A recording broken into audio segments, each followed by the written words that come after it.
ದೇವಾಲಯದೊಳಗೆ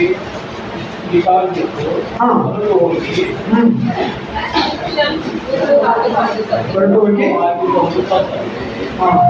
ಏನ್ ಮಾಡಿದ್ರಿ? ಊರ್ಲ ಹಾಕೊಂಡ್ ಸಾಯ್ತಾನೆ. ಇಲ್ಲ ನೋಡ್ತೇವೆ, ಪೇತ್ರನು ತಪ್ಪು ಮಾಡಿದ್ದಾನೆ. ಪೇತ್ರ ಎಷ್ಟು ಸಲ ತಪ್ಪು ಮಾಡಿದ್ದಾರೆ? ಎಷ್ಟು ಸಲ ತಪ್ಪು ಮಾಡಿದ? ಯೂದ ಎಷ್ಟು ಸಲ ತಪ್ಪು ಮಾಡಿದ? ಒಂದ್ಸಲ. ಇವನಿಗೆ ಏನ ಕನ್ಫ್ಯೂಸ್ ಆಯ್ತು. ಯೂದನಿಗೆ ಒಂದು ಕನ್ಫ್ಯೂಸ್ ಮಾಡ್ಕೊಳ್ತಾನೆ. ಏನಿದು? ಯೇಸು ಸ್ವಾಮಿ ನಾನು ಹೇಳಿಕೊಟ್ಬಿಟ್ನಿ. ಅವ ಏನ್ ಯೋಚನೆ ಮಾಡಿರ್ತಾನಂದ್ರೆ, ಯೇಸು ಸ್ವಾಮಿ ರಾಜನು. ಯೂದನಿಗೆ ಇದೆಲ್ಲ ಗೊತ್ತಿದೆ.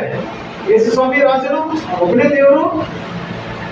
ಯೇಸು ಸ್ವಾಮಿನ ಹಿಡಿದುಕೊಟ್ರೆ ಏನ್ ಫರಕ್ ಬರಂಗಿಲ್ಲ. ಯೇಸು ಸ್ವಾಮಿ ತಪ್ಸ್ಕೊಂಡ್ ಬರ್ತಾರ. ಈ ಲೆಕ್ಕ ಇಟ್ಕೊಂಡು ಅವ್ರು ತಪ್ಸ್ಕೊಂಡ್ ಬರ್ತಾರ. ನನಗೆ 30 ರೂಪಾಯಿ ಸಿಗ್ತದ. 30 ರೂಪಾಯಿಗೆ ಹಿಡಿದುಕೊಟ್ಟಾರೆ. ಈಗ ಅವಾಗಿನ 30 ರೂಪಾಯಿ ಈಗಿನ ಬಹಳ ಬೆಲೆ ಇತ್ತು, ವ್ಯತ್ಯಾಸ ಇರ್ತದೆ. ದೊಡ್ಡ ಅಮೌಂಟ್ ಅದು. ಇಷ್ಟು ರೂಪಾಯಿ ಸಿಗ್ತಾವು. ಹಿಡಿದುಕೊಟ್ರೆ ಏನ್ ಫರಕ್ ಆಗ್ತದೆ? ಯಾಕೆ ಅವನ ಹಂಗೆ ಹಿಡಿದುಕೊಡ್ತಾನೆ ಹೇಳ್ರಿ?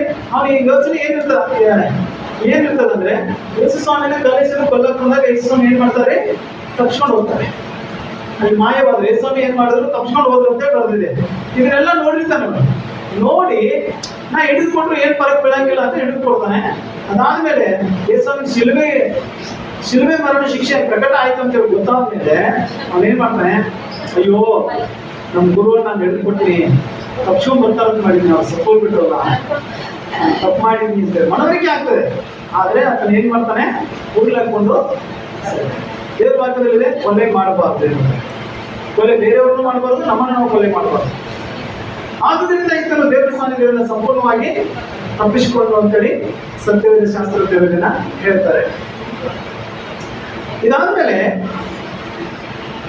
ದೇವರ ಸಾನ್ನಿಧ್ಯವನ್ನು ತಿರುಗಿ ಪಡ್ಕೊಂಡಂತ ಕೆಲವು ವ್ಯಕ್ತಿಗಳ ಬಗ್ಗೆ ನಾವು ಧ್ಯಾನಿಸೋಣ. ಬಹಳ ಟೈಮ್ ತಗೊಳ್ಳಲ್ಲ ಇವತ್ತು ನಾನು. ದೇವರ ಸಾನ್ನಿಧ್ಯವನ್ನು ತಿರುಗಿ ಪಡ್ಕೊಂಡಂತ ವ್ಯಕ್ತಿಗಳು, ಮೊದಲನೇದಾಗಿ ಇಬ್ರಿಯರಿಗೆ ಬರೆದ ಪತ್ರಿಕೆ 11ನೇ ಅಧ್ಯಾಯ 32-33.